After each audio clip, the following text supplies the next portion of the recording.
I'm Andrew Hoots, and I will be providing a list of sources in the description below so you can access them at your will. My topic was the history of defamation law. Just gonna go brief over it really quick. So, first I defined what slander, defamation, libel, and ignominy is, and then we went on to the English Star Chamber, which is basically like the origins of how defamation law got adopted into American legislation. So like the judges were from common law courts often, or like privy, and then they considered it a crime against the state and also peace, which is super significant because that's like how they like double down on it. Okay, yeah, and it should be noted that the Star Chamber did make sure that both true and false statements were punished because of disruption of the peace, and it was very crucial, which is my next point, that the truth was often a higher libel, which gave him the the Star Chamber's phrase, which is the greater the truth, the greater the libel. Which basically just says the more truth you're telling, the more you tell us the truth, the harder the punishment is going to be. In 1804, the truth became a defense against the seditious crime, which is substantial for truth defense, which then becomes a substantial truth defense after the fact, becoming the greatest truth, right? So this is when using the truth in the court of law actually became effective, which is 1804. And then in 1964, we then get the development of actual malice, which actual malice is what defamation cases in the United States today are defined by. So, like, the reason that political entities don't sue for defamation after a smear campaign is because of actual malice. The ability to prove actual malice is incredibly difficult because actual malice has to be it has to be both knowingly wrong and harmful to the reputation intentionally, which I think is like the caveat of defamation law right now. And then the last one I did was the jurisprudence frameworks. So like positivism, interpretivism in jurisprudence, which is the study of law, the study of the study of law, which is the way that this is applied. So I kind of attempted to apply a framework to the actual essay that I used to say like the arguments, and we'll get onto that, the arguments.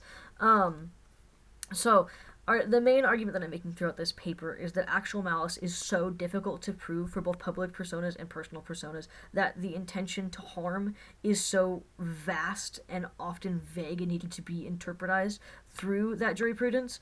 It is so difficult to like nail down what this actually is in terms of like what counts towards it, which is why defamation law is often a gray area and needing of interpretivism, because it is so broad and you have to prove so much in order to prove that there was a knowledge, that there was intention behind the act.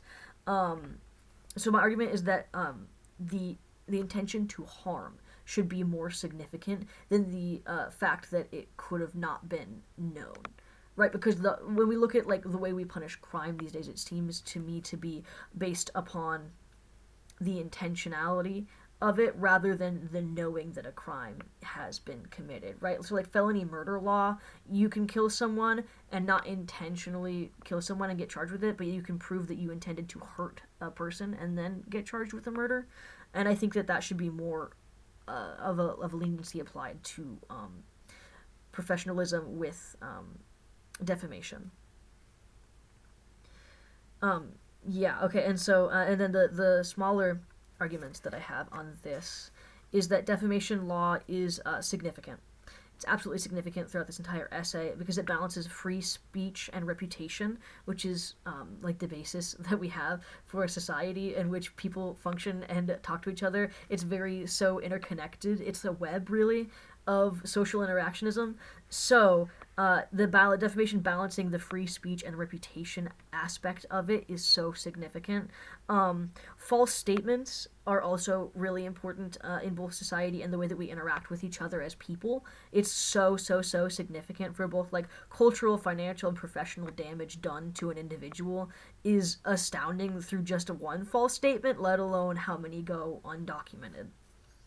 And then I think this is super duper significant that we highlight the transformative nature between criminalization of defamation and into the civil court system. So basically, like what the court of the Star Court, the Star Chamber had, the Star Chamber's significance was to put people in jail for the defamation acts they commit.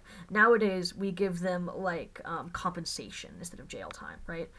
Which is why I think that there should be more leniency for what is knowledge in terms of defamation court, because it's not serving jail time, it's serving time, money, which is potentially being lost by your clientele.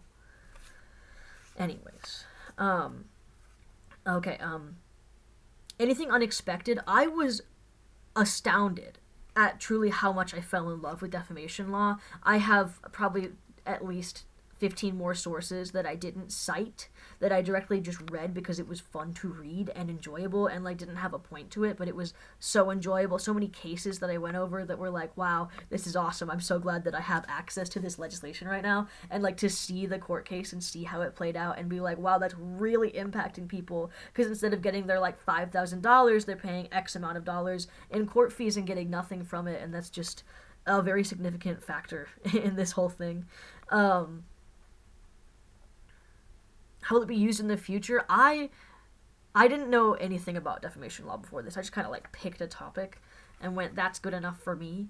And I think that defamation law going forward for me is going to be in the back of my mind every time that I like think about my professional persuasion and how I interact with other people, and my ability to understand like the idea behind thinking about something and doing something and knowing that you're going to hurt somebody. Like that intentionality of it is really like going to be in the back of my mind. The same with felony murder law, which I learned for this as well, is just like, wow, there is so much to intentionality and human interaction that is to be had through the law, and also through the way that, you know, society functions with each other. My favorite part was all the court cases I got to read.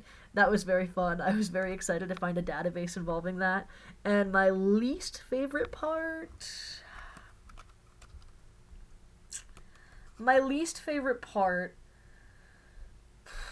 It had to be the definitions, because there was just so much of... I had 2 tabs open the whole time I was doing it, just looking into legaldefinitions.org, because... .gov, sorry.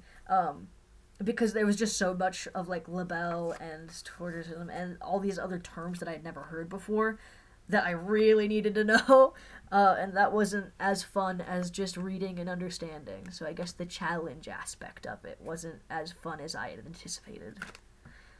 Thank you for listening to me talk about this essay that I wrote.